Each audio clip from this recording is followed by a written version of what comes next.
You failed, Your Highness. I am a Jedi, like my father before me. Hello YouTube, this is Luke V2 Lightsaber. Yet another video on Star Wars Canon. I know. But I plan on making Star Wars videos in the future, especially on Legends continuity.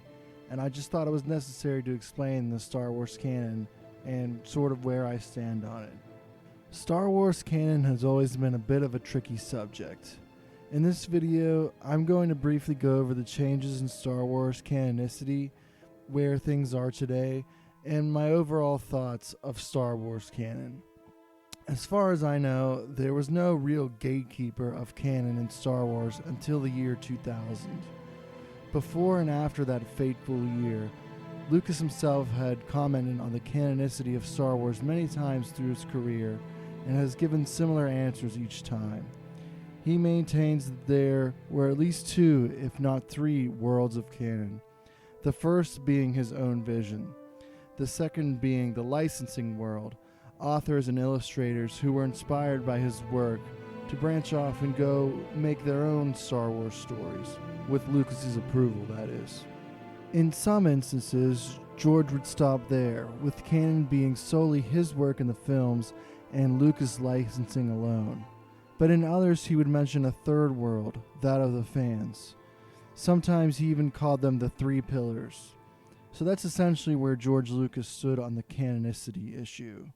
However, the aforementioned quote-unquote gatekeeper would go on to contradict these statements from Lucasfilm. That would be Leland Chee, a Lucasfilm official who maintained the Holocron Continuity Database. He came up with a tiered system to denote level of canon. So going from the top down, there is what they call G-canon, which is anything George Lucas came up with himself.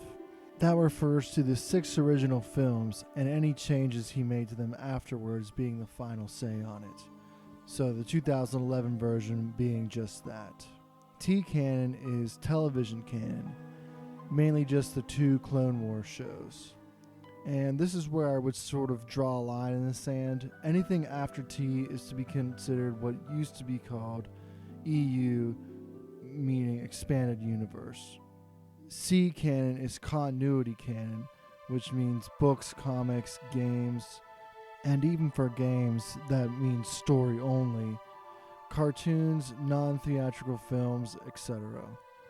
So if you could draw a second line in the sand, this would be the place to do it, because after C canon you sort of start to lose legitimacy. After this there's S canon, meaning secondary canon, kind of stuff like the original Marvel comics. D canon, meaning the cancelled Star Wars Detours canon, and N canon, meaning non-canon, which an example of that would be the Lego Star Wars games. And these levels were maintained from 2000 until 2014, when Disney Lucasfilm wiped the slate clean. The only remaining parts being the 6 live-action films and the 2008 Clone Wars movie and subsequent series. Essentially, that just left G and T from the previous canon, excluding the 2003 Clone Wars series, however. It wiped out anything that was considered EU from C on down, and made that Legends canon, quote-unquote. However, Disney continues to pull ideas from this now called Legends material and includes it in their new canon from time to time. There are a number of titles that were still being published and released after this 2014 date that are not considered canon, like the Old Republic MMO, for example, which is still supported to this day. Obviously, Lucasfilm has released a number of major projects since this canon reset, with the first novel being 2014's A New Dawn, a prequel to the animated TV show Star Wars Rebels released that same year.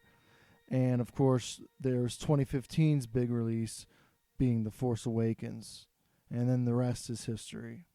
There's been a lot of debate about Star Wars canon since 2014. Some fans are angry by the direction that Lucasfilm and Disney have pursued, and I personally think there has been some great work and some real stinkers alike. But that's not unlike anything before either. Certain stories have always angered and divided fans, with projects such as Shadows of the Empire, Dark Empire, and the New Jedi Order. The prequels took an awful lot of flack too, which is much more documented than the aforementioned novels. I personally was growing up when the prequels were being made, being almost 7 years old when Episode 1 was released. I was among the chief demographic. Therefore, at the time, I didn't see what the issues may have been. To this day, I maintain that they are mostly misunderstood, and a lot of my generation still thinks this way. I just think George needs some fine-tuning here and there is all.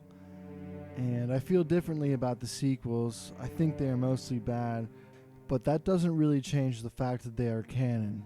Or does it? Some section of the fan base think that the events of The Mandalorian, along with some elements from Star Wars Rebels, are going to change the continuity of the Star Wars sequels. While I have no real love for the sequels, I think this is unlikely. It's clear that a version of the Filoniverse, that is, Lucasfilm creative Dave Filoni and Jon Favreau's work, is happening to an extent.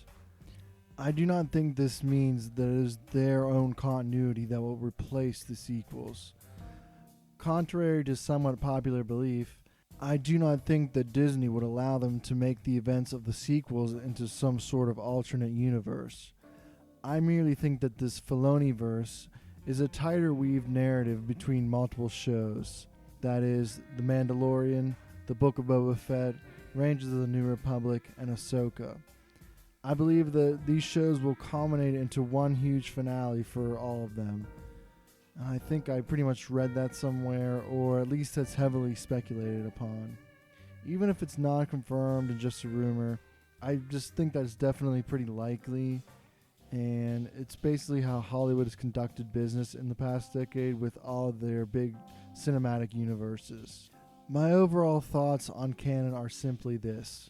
Canon is what you want it to be. Mark Hamill was asked about issues of canon at his 2016 interview at Oxford University. Specifically, he was asked, does he think Poe and Finn could have been a gay couple, which at the time was heavily speculated upon. He really didn't have an answer to that particular question, only saying that he thought J.J. Abrams would be open to that particular idea. However, Hamill said he has been approached by various LGBTQ+ fans over the years asking him, could Luke be gay? Because these were particular people who probably struggled coming out to their parents and maybe to some of their friends or people who they knew, and they probably just wanted somebody to look up to, and basically that's what Mark Hamill said in this video. I'll link it in the description. But this is how Hamill responded, and I'm quoting here. He said, "It's meant to be interpreted by you. If you think he's gay, of course he's gay. If you think he's straight, that's all fine. Anything you want is real. You shouldn't be ashamed of it. Judge Luke by his character, not by who he loves." End quote. There you have it. In his words, it's meant to be interpreted by you.